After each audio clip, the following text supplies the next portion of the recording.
Welcome to today's Explainer. I am so incredibly excited to guide you through this topic because honestly, we're looking at something truly transformative today. We're going to explore how you can take literal, actionable control of your own mind.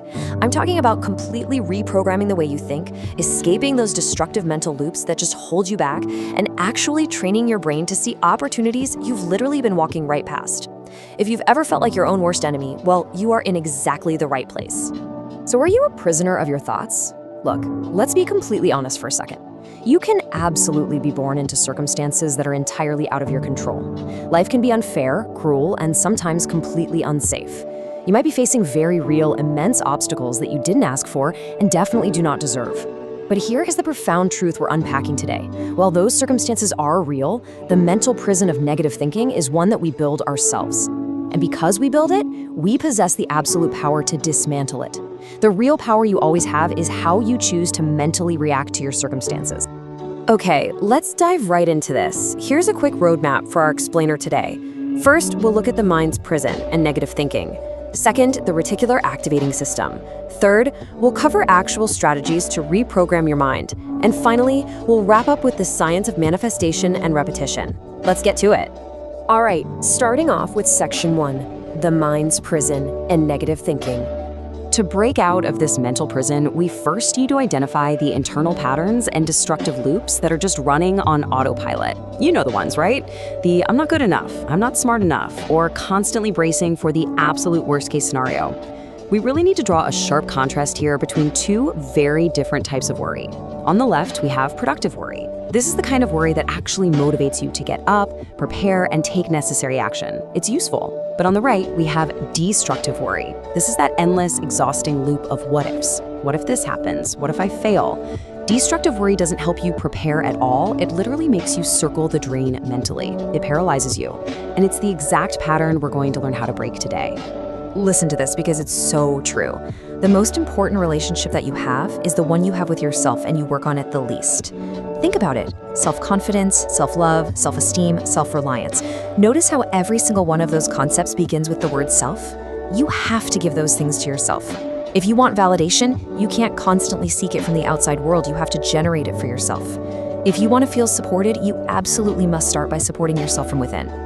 Moving right along to section 2, the reticular activating system. Okay, this brings us to the literal supercomputer situated right between your ears that dictates your entire reality. Get this, 6 million to 10 million. That is the number of bits of information that are bombarding your mind, your body, and your spirit every single second of every single day. I mean, the temperature of the room, the sound of traffic outside, the exact shade of color on your walls, just everything. It is a completely overwhelming, staggering amount of data hitting you constantly. But here's the crazy part. Contrast that massive number with a tiny one, 50 to 100. Out of those millions of bits of information flying at you, your conscious brain can only process about 50 to 100 bits per second. And honestly, 99% of that tiny fraction is dedicated just to keeping your physical body operating. Because your conscious brain can handle only a microscopic fraction of reality, it desperately needs a filter. Enter the reticular activating system, or RAS. Think of the RAS as the ultimate bouncer standing at the door of your brain, or maybe like a super tight hairnet. Its entire job is to decide, out of those millions of bits of data coming at you at 1,000,000 miles an hour, what is actually important enough to let into your conscious mind and what gets completely blocked out. You're largely unaware of the massive amount of information around you simply because this bouncer is filtering it away to protect you from totally overloading. Now, here is where it gets really interesting.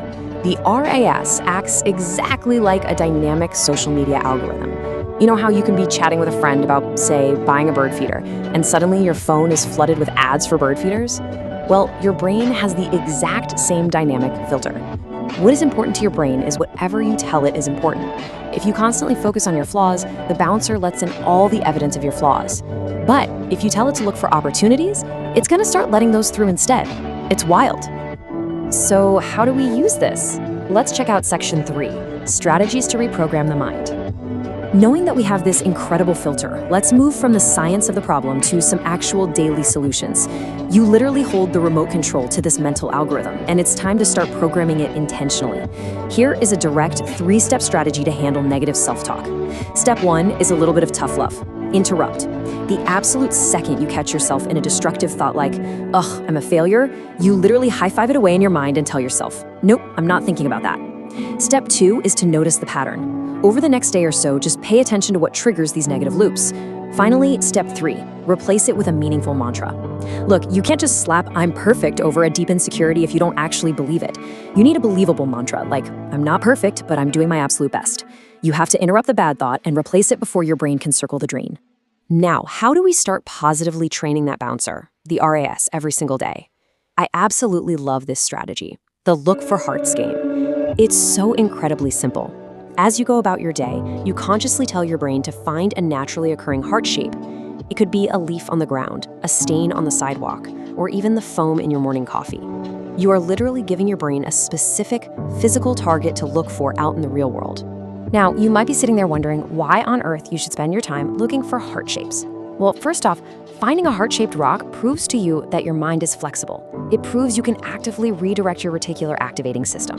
Think about it. When you find that heart, nothing in the outside world changed.